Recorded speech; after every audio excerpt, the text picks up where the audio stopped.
It's not so good. It's not, okay. Right now, he's still right, so thank you. Okay, so I think we should. Okay, well, if we agree that we would formalize this in some way, we'll have a policy for those that it's fair, it's much illegal, whatever. Okay. I'll break that. Joe, do you want to talk about the increase of parking fees? Yes, so we have, I wanted to have a public hearing at the next meeting to increase parking fines. The problem is the fines are so low that they're really not, prohibited, they're really not affecting people's behavior. Actually, people are getting tickets for a low amount of money, and then they're adjusted by the court, and it ends up, it really doesn't make any difference to the people, the fine, at this point. And the other thing is the fine is so low that if somebody comes in with a reason, some kind of explanation, there really isn't any room to reduce it. I mean, the reduction is zero, basically, because you're starting so low to begin with. Okay. So I was going to suggest that parking at the beach maybe be $100, and then parking anywhere else on the road be either probably $75. Okay. Whereas now I think it's $50, if I'm not mistaken.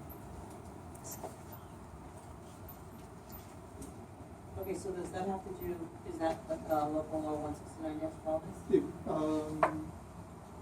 It's a local law. I'm not sure what 169-12 I think was offenses. Oh, okay. We wanted to change some of the things that were violations. Okay. So maybe we could do that in the same local law. That's what I was gonna say. One local law. Okay. And I'll have it out to everybody really soon, so we have it in advance of the meeting to discuss, or to look over. Would that be on for you, another date of the next? It would be next Thursday, unless you want to move it to the October meeting, which would be the second Thursday of the month. Okay, so probably the October meeting. Okay. We wouldn't have enough time. Yes, I'll move it.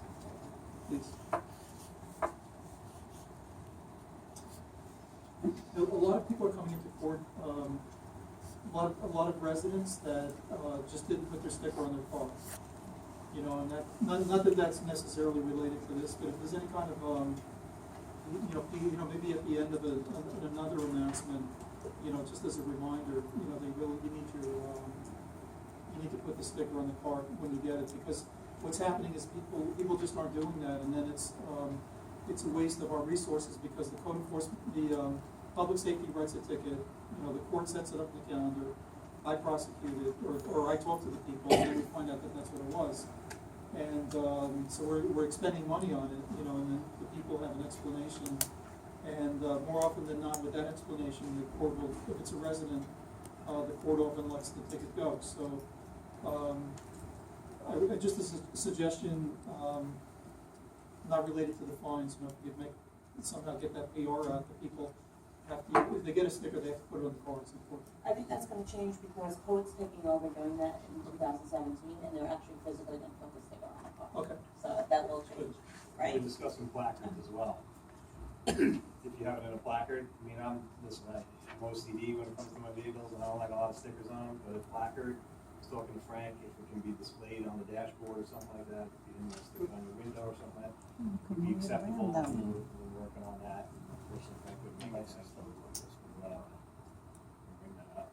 And another thing would be with the stickers would be property owner and rental colors, maybe red for rentals, you know what I mean? Just to kind of differentiate who's actually a property owner here and whatnot, with violations, like you said, as far as parking stickers and whatnot. Okay. So when we meet with Frank again, we'll try to iron everything out.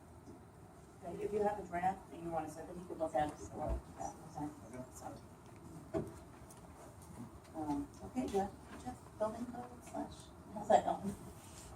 It's going. I finished the draft of the maintenance of property.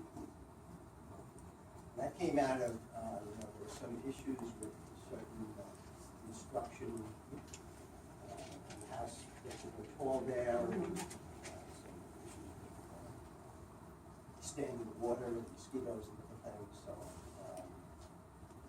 spoke to Frank about it, and he actually put together,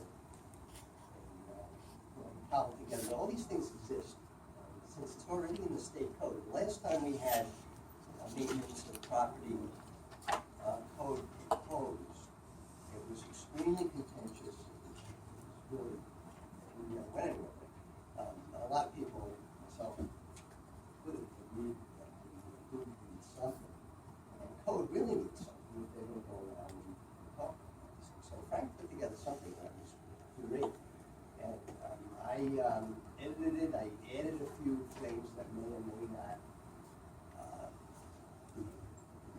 we'll see how it goes over, but I just think it's needed, and the next thing is I sent it out to Frank, who said, perfect, blah, blah.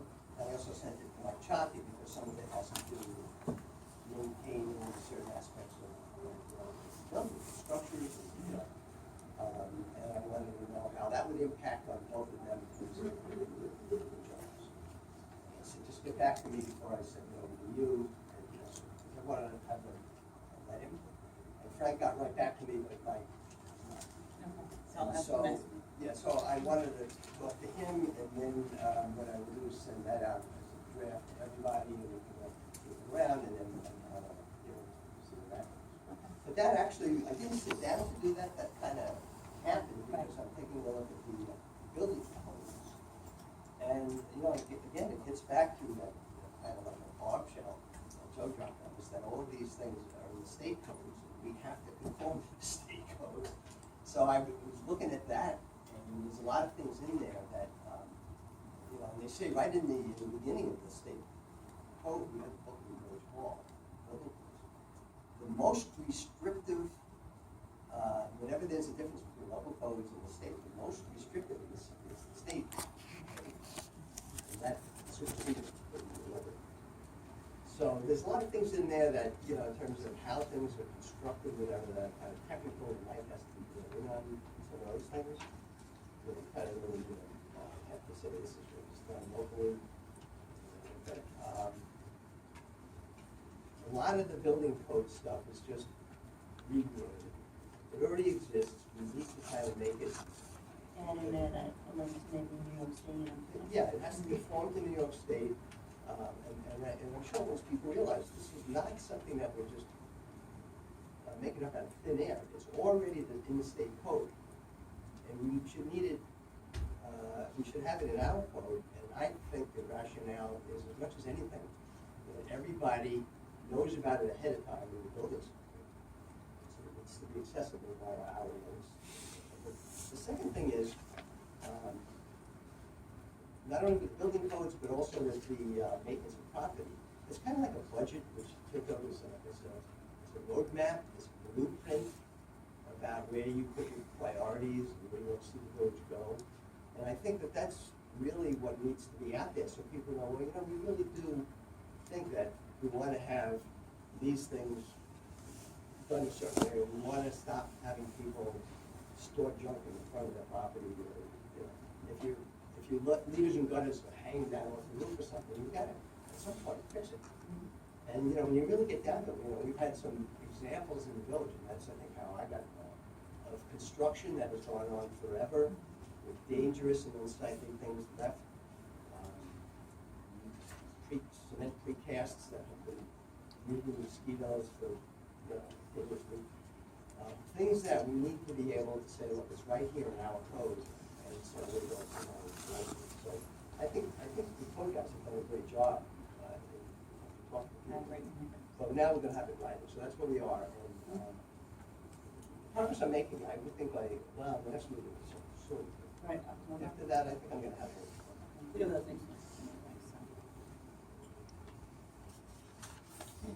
anything else?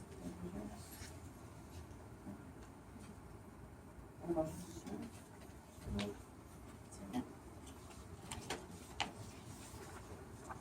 Second. That's it. So we'll start at 7 o'clock. They'll do it